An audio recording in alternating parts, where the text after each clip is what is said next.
Bonsoir à toutes et à tous, ravi de vous retrouver pour une nouvelle édition de la Place de l'Info. Entre deux tours présidentiels de l'élection présidentielle, nous allons parler des jeunes cette semaine, et notamment leur accompagnement. Et en ce sens, je reçois ce soir pour en parler deux personnes de l'Université Savoie-Mont-Blanc. Céline Jeune-Empinaz, vous êtes étudiante à l'IAE de l'Université Savoie-Mont-Blanc. Bonsoir. Bonsoir. Et monsieur Lionel Vallée qui vous accompagne. Vous êtes vice-président en charge de l'enseignement numérique et directeur du développement Apprendre à l'UMSB. Bonsoir. Serge Delémontex est également présent pour notre chronique économique de la semaine. Les jeunes, c'est un sujet qui vous a inspiré, j'imagine. Absolument. Smile, vous allez comprendre tout à l'heure pourquoi. Pauline Courceau également présente, bonsoir. Bonsoir Sébastien. Alors ce soir dans le journal, nous allons parler de la neige. Exactement, alors même s'il n'y en a plus beaucoup du côté du Grand Bornand, et bien justement on la stocke pour l'hiver prochain, l'hiver à peine terminé, on pense à la prochaine saison, notamment aussi avec les championnats du monde de biathlon qui auront lieu au Grand Bornand au mois de décembre. Ils stockent donc la neige sous de la sciure de bois pour en conserver le maximum et en avoir obligatoirement pour l'hiver prochain, donc ce sera à découvrir tout à l'heure dans le JT.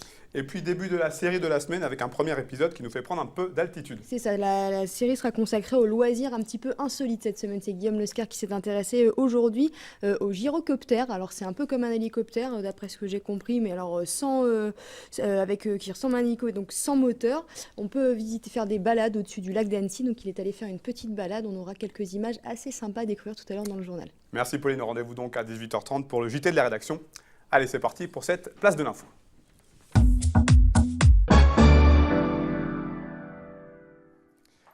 Les jeunes, l'accompagnement des jeunes, l'Université Savoie-Mont-Blanc. Lionel Vallée, on va commencer avec vous. Je le rappelle, donc, vous êtes vice-président en charge de l'enseignement numérique. Une première question, on va dire assez large. Quelle offre de formation est-ce que vous proposez à l'Université Savoie-Mont-Blanc ?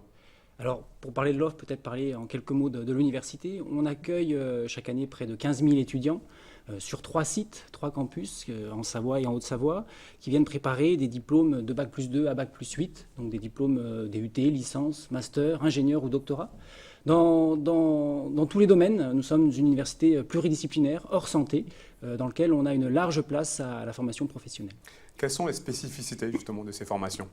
Alors l'université est une université à taille humaine. On a de fortes relations avec nos partenaires, que ce soit les lycées, que ce soit les collectivités ou les entreprises, et ça va se traduire dans notre offre de formation. Au niveau du premier cycle, on a une offre de formation qui est très large. On propose à nos bacheliers des formations dans tous les domaines pour répondre à leurs demandes, alors que dans le deuxième cycle, on va avoir des formations qui sont beaucoup plus resserrées sur les thématiques qui sont portées par nos collectivités territoriales, que ce soit sur la montagne, la mécatronique, le bâtiment, l'énergie solaire et l'environnement. Céline, vous êtes donc actuellement en master management et ingénierie des événements en alternance. Concrètement, comment se déroule votre cursus ? Alors, ce qu'il faut savoir, c'est que l'alternance, elle se découpe en 2 temps. On a un premier temps qui va se passer dans le centre de formation, donc dans mon cas à l'université. Là, on a des cours vraiment pratiques et théoriques aussi. Et on a des projets qui nous mettent en situation pour pouvoir réussir ensuite dans notre travail.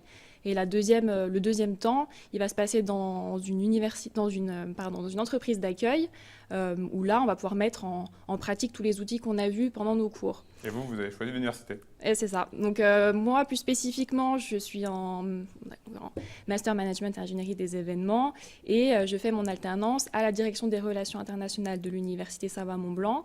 Et dans le cadre de mon travail, j'organise des événements de plus ou moins grande ampleur selon l'objectif visé pour justement accueillir et intégrer les étudiants internationaux qui viennent dans notre université pour quelques mois ou pour une année. Donc là, par exemple, j'organise un séminaire d'intégration qui aura lieu à la fin du mois d'août. L'année dernière, ils étaient à peu près une centaine à avoir participé. Et pour eux, ça a été un très bon moyen de se mettre dans le bain, de commencer à bien parler français, rencontrer les autres étudiants aussi internationaux, se faire des amis et bien sûr découvrir la région dans laquelle ils vont vivre pendant quelques mois, voire une année. On a souvent tendance à dire qu'il faut profiter de ces années d'études avant de se lancer sur le marché du travail.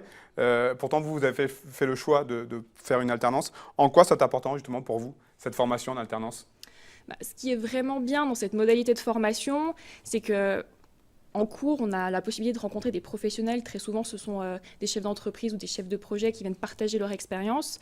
Donc nous, on a la possibilité de leur poser des questions. Si on a des problématiques pendant notre alternance dans notre entreprise, on peut les exposer et faire un partage d'expérience pour trouver des solutions.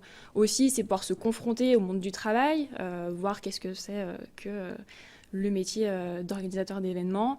C'est aussi avoir une année d'expérience après notre cursus, ce qui n'est pas rien, et bien sûr commencer à se créer un petit réseau professionnel. Lionel, la formation en alternance, c'est un des points forts de l'Université Savoie-Mont-Blanc.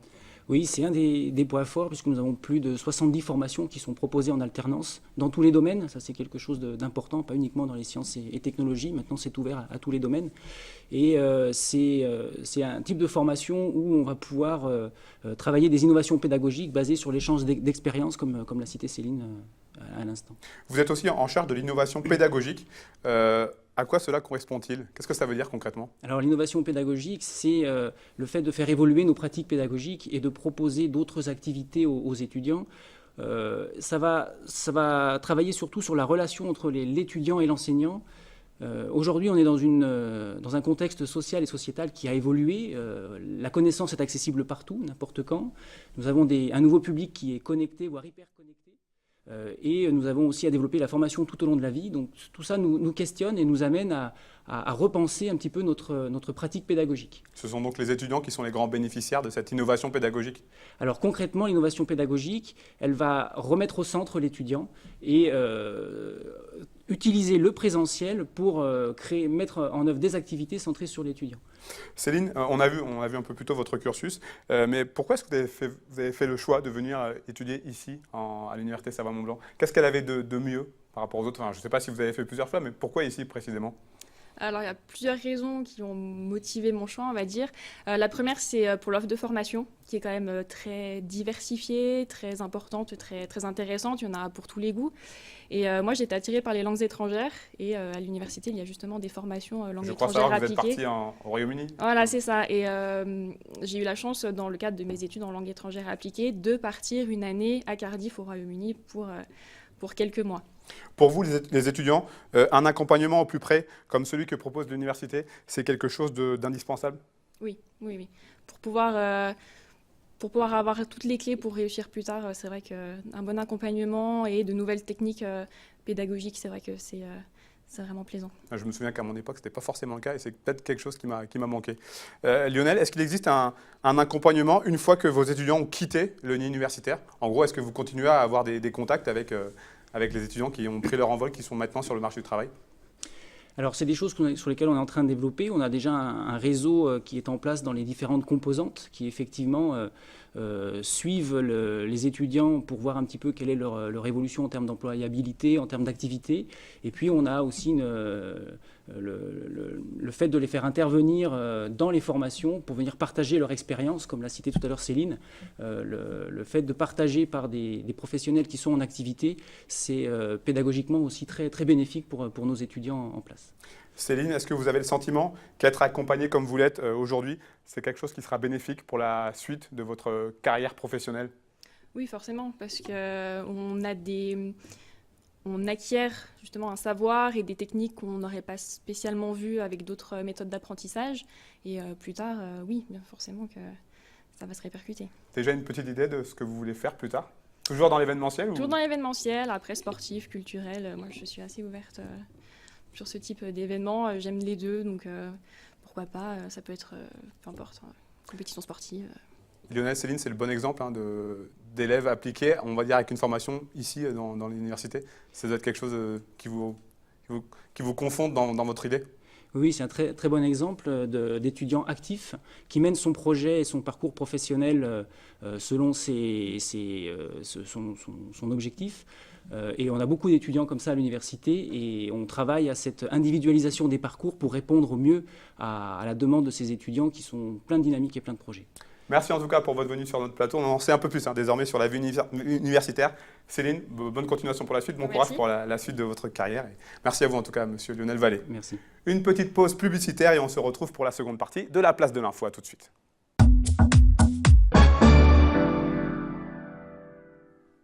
De retour sur le plateau de la place de l'info pour cette deuxième partie d'émission. On va parler de la météo tout de suite avec monsieur Thierry Paume qui m'a rejoint sur ce plateau.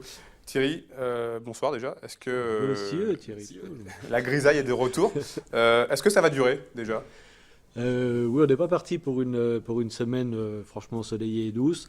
Oui, on va garder alors un temps plus ou moins perturbé. On n'attend pas, mis à part un petit passage pluvieux un peu plus marqué cette nuit. Ensuite, pour les prochains jours, ce ne sera pas pas des grosses pluies que l'on attend, mais enfin elles font quand même du bien parce qu'on a Ça rafraîchit besoin un peu. d'eau.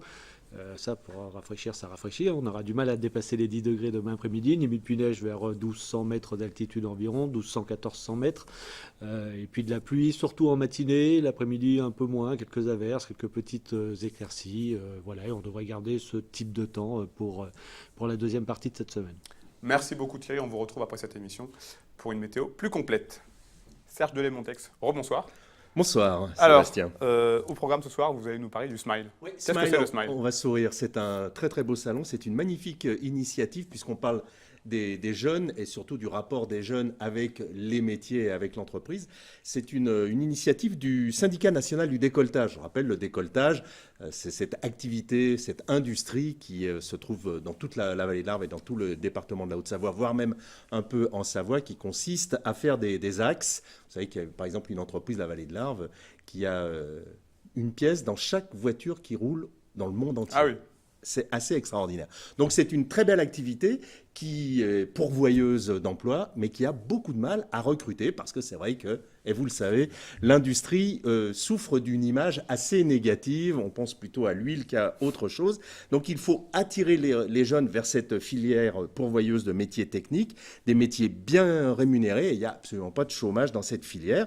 Et donc il y a eu cette idée en 2009 de créer un salon virtuel qui est intégré dans un salon professionnel, en l'occurrence le Midest, et de faire venir les collégiens. Alors les collégiens viennent en fait découvrir les métiers, ils sont comme s'ils étaient eux-mêmes des clients, ils ont préparé en amont dans leur classe une commande, et ils viennent en fait passer leur commande dans cette entreprise. Il y a 13 étapes qui sont les 13 métiers qu'on va trouver dans l'entreprise, donc qui vont passer de la conception à la gestion, au commercial, et puis bien sûr à la production et jusqu'au service après-vente.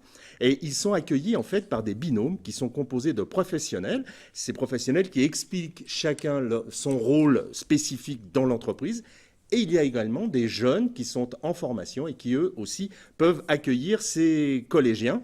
Et en fait, on propose aux enfants d'expérimenter les métiers par le biais d'animations ludiques et pédagogiques. On en voit des images en ce moment à l'antenne. Et en fait, on peut dire que Smile se positionne comme une expérience des métiers qui redonne le sourire. Et c'est chaque année 2500 collégiens qui sont comme ça, on leur présente ces métiers du décolletage. l'avantage c'est que c'est concret, c'est que c'est du concret. C'est très concret, ça peut susciter des vocations et c'est vrai que quand on est un jeune, quand on entend parler de l'industrie, on ne sait pas trop de quoi il s'agit, là on touche et on peut se dire, bah tiens, moi j'aime bien ça ou j'aime plutôt ça et ça permet au moment de l'orientation peut-être d'aller vers ces métiers qui, je le rappelle, il n'y a pas de chômage et il y a des très belles rémunérations. C'est des très beaux métiers techniques. Et vous parliez de digitalisation avec votre invité précédent. C'est vrai que maintenant, dans le décolletage, on parle plutôt de numérique que d'autre chose. Et ce salon Smile, il marche. Ça marche à fond, à tel point que d'autres filières ont demandé au SNDEC de leur prêter Smile ou de leur vendre. Et donc, le syndicat national du décolletage a créé un kit Smile qui est proposé et qui est vendu à d'autres. Donc, on va le retrouver à Besançon, à Châteauroux. Il y a même à Lyon bientôt, en 2018, dans le salon Industrie. Il va y avoir une expérience. Et même la plasturgie, vous savez, le domaine de la plasturgie à Oyonnax a demandé et va faire aussi son salon Smile. Donc, ça marche très, très bien. Et même, ça va se pérenniser puisqu'on va installer un Open Smile à Cluse dans les locaux du CTDEC, du Centre technique du décolletage. Et là, on pourra à tout moment faire venir des classes dans ce principe de Smile. Et ça montre bien que quand les industriels prennent leur avenir en main, ça fonctionne. Rendez-vous donc en 2018 pour un nouveau Smile. Absolument. On l'a vu avec nos invités précédents, on se rend compte qu'ici en Savoie-Mont-Blanc, l'accompagnement de jeunes pendant les études, c'est quelque chose qui compte.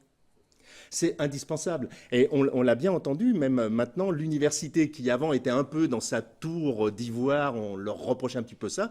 Maintenant, tout le monde est bien en direct avec les entreprises. Et l'IAE, Céline qui est en alternance, elle est à l'IAE. L'IAE, c'est les entreprises au début, les entreprises haut-savoyardes qui ont lancé, ça s'appelait, j'ai oublié le nom, l'IMUS, et c'est devenu IAE, mais au départ, c'est les entreprises. Les entreprises sont toujours présentes dans cette université pour que effectivement les jeunes aillent dans la bonne direction et n'aillent pas s'embouteiller dans les métiers de l'informatique, par exemple, où on ne sait plus quoi faire des jeunes diplômés. C'est ce qu'il faut pour vraiment continuer à les aider.